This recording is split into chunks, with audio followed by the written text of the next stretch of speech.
I'm David Hagan with CBRE. I'm from Greensboro, North Carolina. I've been an SIOR since 1995 and had an amazing time. It's such a wonderful organization filled with special people, and it truly is a family.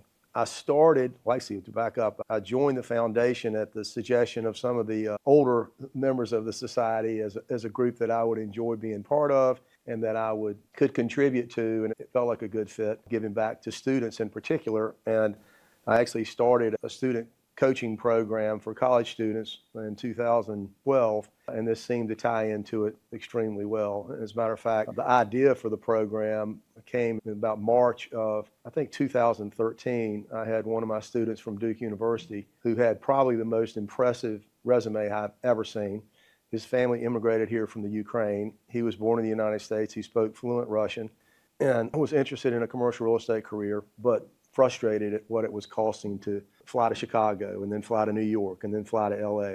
And it was March. He didn't have a job. He was graduating in May or June. And I said, well, wait a minute, you want to be with a major firm in a major market, right? And he said, yeah. I said, we've got our SIOR conference, I believe it was in Palm Desert, coming up next month. And I said, why don't you come to that? You tell me what firms and what markets, and if I don't know them, I can find someone that does. They'll all be there. So the idea was born, but it ended up, it was exam week and he couldn't go. And fast forward about another, I guess it was that fall, it was the Nashville conference, whatever year that was. And I had a student at Auburn University, sharp young man, interested in commercial real estate. His name is Whit Whittlesey. His uncle is David Devaney, who is a SIR member from Chattanooga. And I said, why don't you come to the conference? And he could only come for 27 hours. I remember the number distinctly. And he said that he was willing to drive from Auburn to Nashville. I think it was a 5 or 6 hour drive, spend the night, go to what he could go to, and turn around and drive right back and stay with his uncle. And so SIR very graciously agreed to waive his registration fee, and he came, and boy, did he make an impact. And when he left, everybody came up to me and said, holy cow, David, that guy was unbelievable. How many people can you get us like that? And I said, how many do you want? And because the reality of it is I'm coaching college students all the time. And so I've just got like a string of them coming through. But in any event, it took a full year. It was the fall, I think it was either 14 or 15, the fall of the following year when we had our Chicago conference, that we had our first cohort of, I believe it was either 5 or 6 students. And it's all history since then. But it's been an amazing program for these kids. We've limited it to 10 students globally per conference, which makes it extremely special for them and also creates the opportunity where the members really want to engage with them and don't feel overwhelmed. And I can't tell you how many members I've witnessed hand a business card to one of these college students and say, call me and let me know how I can help. And that's what we want to have happen. And I don't have the statistics, but I know a tremendous number of these students that have come through this program are in the industry, a number of them working as brokers for SIOR firms and others that are in related industries. So I would say that our hit ratio is above anything we might have ever anticipated.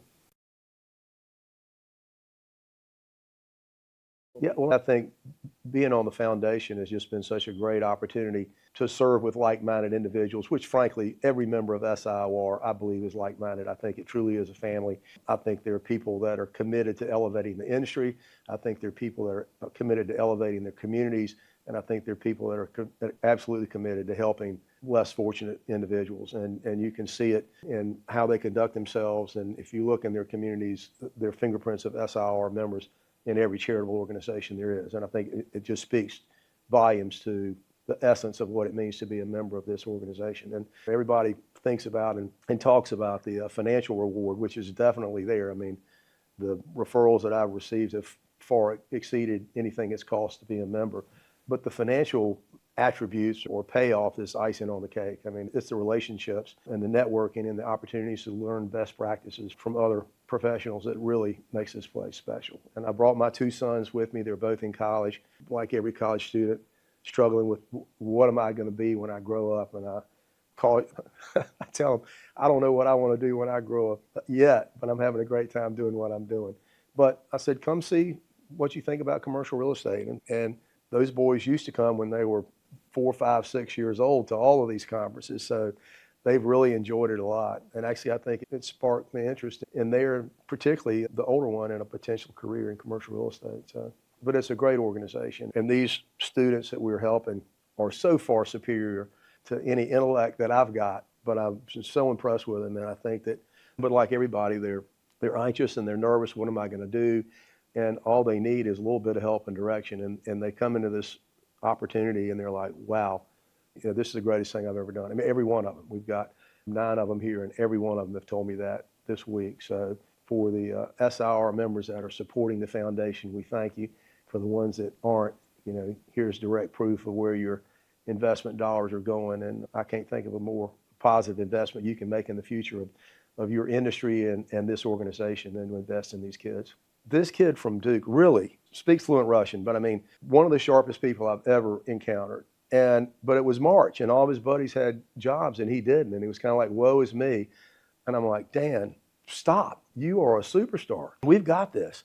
And so in any event, he was not able to attend the conference because it was during exams. He called me about a year later, and he said, David, I've got great news. He said, first of all, I got a job in San Francisco working with an investment sales team, and it's been great. And he said, but I just got a call from a friend in New York, and he is from New York, and he really wanted to get back to New York. And he said, and there's an opportunity with JP Morgan Real Assets, and they hire one person about every 5 or 6 years. And one of my buddies, I've only been in the business a year, one of my buddies told me I should apply for this job. And I'm like, there's no way, I am not qualified. And they said, just apply. And he said, I got the job. I got the job. And he said, I just wanted to call and thank you for the great advice you gave me when we met. I'm like, well, I don't keep notes and my memory's not that good. What did I tell you? And he said, I was so stressed out about not having a job, and you told me just to take a chill pill and everything was going to be fine. But I mean, it's the coolest thing. And it was probably a couple of years after that, I was in New York, and I called him and I try to keep up with all these kids and a number of others. And I said, come on, you're all going to dinner with me. But it's so much fun to keep up with them. And I mean, they're superstars and they're doing great stuff. And all they need is a little bit of help, just like we did. So I'd like to welcome all of you students here tonight, and foundation trustees. You're an important part of this formula. But it's great to have you all here. You are the future of the commercial real estate industry. You're the future of SIOR. And I want to tell you a little bit about this program. We started this program in about 2014, and it was as a result of the recognition that if you look around, we're still a little tilted with a bunch of older men. And unfortunately, I'm pulling the average up.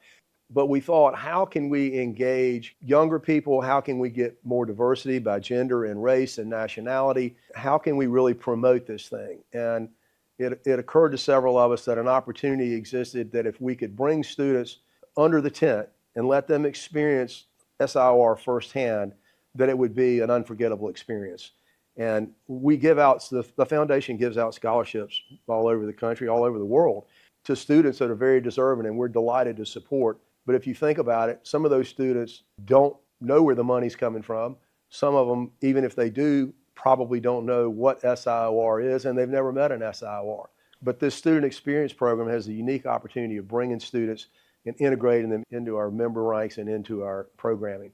And it's been very impactful. And we've had we started about 2014, I think we probably had 60 or 75 students come through the program, many of whom have matriculated to the commercial real estate brokerage industry, a number of which with our SIOR members, and a lot of which have actually stayed in some sort of related industry. So it's been, I think, a very successful program, and one that we continue to expand and attract bright students just like y'all.